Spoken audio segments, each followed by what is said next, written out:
ব্যাপারটাই যেন কেমন একটা ধাঁধার মতো।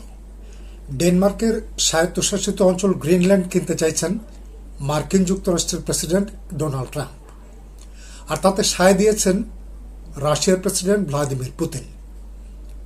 এটা কি দুই পরাশক্তির মধ্যে শান্তির লক্ষণ, নাকি দুনিয়াকে ভাগযোগ করে খাওয়ার নতুন বিশ্ব ব্যবস্থার আয়োজন? সবাইকে স্বাগত জানাচ্ছি, আমি আবু তাহির মোস্তাকিম। গ্রিনল্যান্ডের দিকে ট্রাম্পের নজর এবারই প্রথম না। এর আগে 2019 সালে তিনি প্রেসিডেন্ট হিসেবে প্রথম মেয়াদের সময় গ্রিনল্যান্ডকে মার্কিন নিয়ন্ত্রণে নেওয়ার ইচ্ছা পোষণ করেছিলেন। তবে তখনও ডেনমার্ক সেই প্রস্তাব প্রত্যাখ্যান করেছিল। ওই সময় ডেনমার্কের কর্মকর্তারা বলেছিলেন তাদের রাষ্ট্র অংশ এই স্বায়ত্তশাসিত অঞ্চল বিক্রির জন্য না। 2020 সালে জো বাইডেন প্রেসিডেন্ট নির্বাচিত হলে গ্রিনল্যান্ড কেনার পরিকল্পনা থেকে সরে আসে মার্কিন প্রশাসন। ট্রাম্প আবার ক্ষমতায় আসার পর ফের গ্রিনল্যান্ড কেনার বিষয়টি সামনে এনেছেন। ট্রাম্প জানিয়েছেন বিশ্ব শান্তির জন্য যুক্তরাষ্ট্রের গ্রিনল্যান্ড দখল করা প্রয়োজন। আর গ্রিনল্যান্ড বিক্রির বিষয়ে সাংবাদিকদের প্রশ্নের জবাবে ডেনমার্কের প্রধানমন্ত্রী মেত্তে ফ্রেডেরিকসেন বলেছেন, গ্রিনল্যান্ড বিক্রি করা হবে না।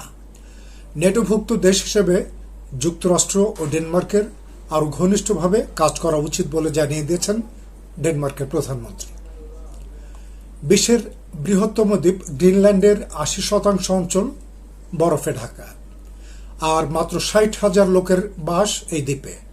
এমন একটি জায়গা কী কারণে কিনতে চান সে বিষয়ে ট্রাম্প পরিষ্কার করে কিছুই বলেননি। তবে বিশ্লেষকরা বলছেন ভূখণ্ডটি কেনার পেছনে ট্রাম্পের আগ্রহের কারণ দ্বীপটির প্রাকৃতিক সম্পদ ও ভূ রাজনৈতিক গুরুত্ব। বৈশ্বিক উষ্ণায়নের কারণে দ্বীপটির বরফ দ্রুত গলে যাওয়ায় সেখানকার ভূমি এবং প্রাকৃতিক সম্পদ ব্যবহারের সুযোগ বাড়ছে। এটি গ্রিনল্যান্ড কেনার জন্য ট্রাম্পের আগ্রহ দেখানোর বড় একটি কারণ বলে মনে করেন বিশ্লেষকরা। এছাড়া ভূ রাজনৈতিক কৌশলগত দিক থেকে মার্কিন যুক্তরাষ্ট্রের জন্য গ্রিনল্যান্ডের গুরুত্ব রয়েছে। ট্রাম্প বলেছেন চীন ও রাশিয়ার জাহাজগুলোর গতিবিধিতে নজর রাখার জন্য দ্বীপটি অত্যন্ত গুরুত্বপূর্ণ। ওই এলাকায় মার্কিন একটি সামরিক ঘাঁটিও রয়েছে। আর্কটিক সার্কেলের 750 মাইল উত্তরে অবস্থিত ওই সেনাঘাঁটি অত্যাধুনিক প্রযুক্তি সমৃদ্ধ এবং সেখানে একটি র্যাডার স্টেশনও আছে। যুক্তরাষ্ট্রের এয়ারফোর্স স্পেস কমান্ড ও নর্থ আমেরিকান অ্যারোস্পেস ডিফেন্স কমান্ডও সামরিক ঘাঁটিটি ব্যবহার করে থাকে। তারপরও ট্রাম্প ইউরোপে সামরিক শক্তি বাড়াতে গ্রিনল্যান্ড কেনার চিন্তাভাবনা করছেন বলে মনে করেন বিশ্লেষকরা। তাজ্জব ব্যাপার হচ্ছে, গ্রিনল্যান্ড নিয়ে ট্রাম্পের পরিকল্পনাকে সমর্থন করেছেন রাশিয়ার প্রেসিডেন্ট ভ্লাদিমির পুতিন। সম্প্রতি আর্কটিক নীতি ফোরামে দেওয়া ভাষণে পুতিন বলেন, যুক্তরাষ্ট্র সেখানে কি করে তা নিয়ে রাশিয়ার কোনো মাথা ব্যথা নেই। গ্রিনল্যান্ড নিয়ে আলোচনা নির্দিষ্ট দুটি দেশের বিষয়, এতে রাশিয়ার কোনো সংশ্লিষ্টতা নেই।